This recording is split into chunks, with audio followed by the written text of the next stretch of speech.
Hi, this is Josh Kulp. We are learning Daf Shevui. We're up to Daf Lammed Tet of Masechet Kiddushin.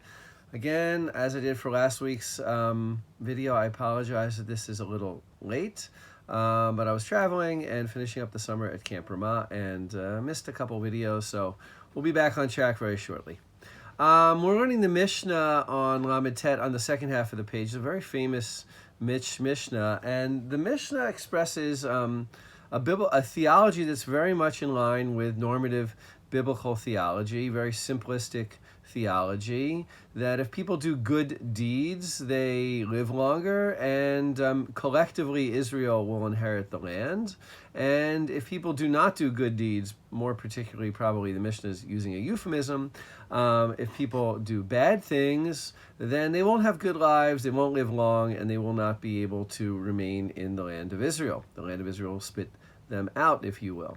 And it's a very, if you look in Deuteronomy, if you look in a lot of portions, especially in Deuteronomy, but in Vayikra as well, and portions probably of Bamidbar, it's a very normative biblical theology that there are rewards for the performance of commandments, particularly in this world. The Torah does not speak at all, really, literally, in a literal sense, about the world to come, but there are rewards in this world, and people who do good things are rewarded. There are a couple of books that call that into question.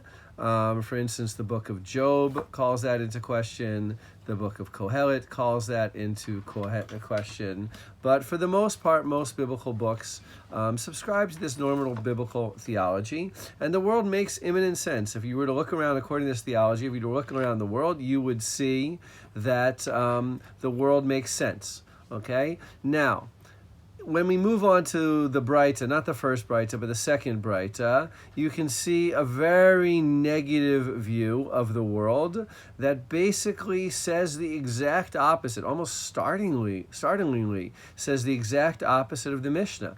Anybody who does more mitzvot than his sins, the world is bad for him. Right? And it's as if he burned the entire Torah, speaking in bombastic language.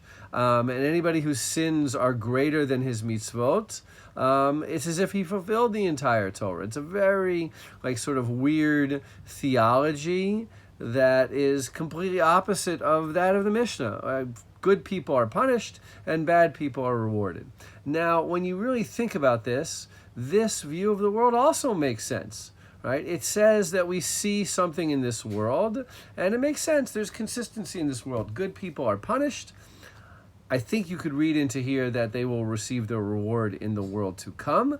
And bad people are rewarded, and they will receive their just deserts in the world to come. It's just that this world is an upside-down world. It's not the reality.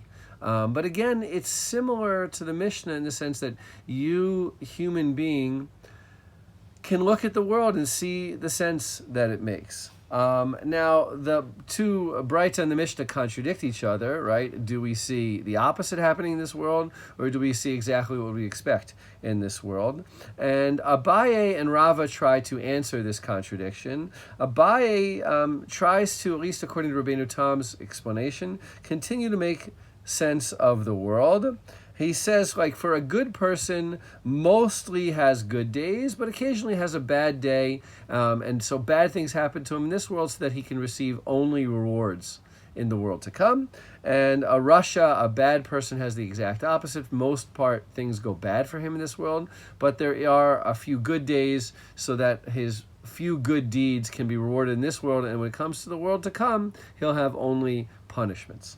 Now, Rava says something radically opposite and brings in the opinion of Rebbe Yaakov, who says, Schar b'olam hazeh leika. There is no reward in this world. In other words, when we look at this world, it does not make any sense. Good people sometimes have good lives, sometimes have bad lives. Bad people sometimes have good lives, sometimes have bad lives. There is no sense in this world. A human being cannot look at this world, look at what happens to a person, and determine whether or not God or the powers of the world, however you want to interpret that, are rewarding or punishing him. There's really no sense to this world. The Gemara tries to restore a little bit of sense to this world in the words of Rabbi Yaakov or of Rabbah. And it tries to say that maybe this ladder, the child who followed his father's instructions to go shoo away the mother bird, maybe the ladder was faulty. Maybe, when bad things happen to someone, maybe sometimes we can find some human sense in what happens. And I think that that's true for a lot of things that we call tragedies, but not for all of them, right? A lot of tragedies either were directly inflicted by people or indirectly inflicted by people living in places that are dangerous, by people who are, let's say, by the environmental destruction. But that's not true of everything, right? I don't want to deny that there are parts of this world, people's sicknesses, things that happen to people that make no sense to us. We can't find the faulty ladder there where there's at least a little bit of human error. And I think that eventually the Gemara admits that there are things in this world that we simply cannot explain. But the Gemara does point out that there is one legendary person who did come to that conclusion, right? Who went beyond, one step beyond Rabbi Yaakov. Rabbi Yaakov says, look, there's no sense in this world. All we can say is that we have faith that there's some sense in the world to come, which is a way of saying, I think, that we believe that people should be good. We believe that there's a purpose for performing mitzvot, but we can't see it in this world. But there's one person who goes a step further, who thinks that there's no purpose whatsoever to anything anybody does in this world, a completely pessimistic theology, and that's Acher, Rabbi Elisha ben Abuya, the famous sage who went bad, and who ended up doing abhorrent immoral deeds based on his belief that there was no sense in this world. So I think there's a move in this Gemara from a very simplistic theology to a more complicated theology to a really anarchic theology that leads to destruction and immorality. And I think we have to look at a Gemara like this and find out where we see ourselves and in my opinion, which of these theologies can help us live better lives, even if they're a matter of faith and they're not something that we can easily see in this world. It's a challenging daf because many of us have experienced tragedies or known other people that have experienced tragedies. And so it's a challenging daf, but the world is a challenging place.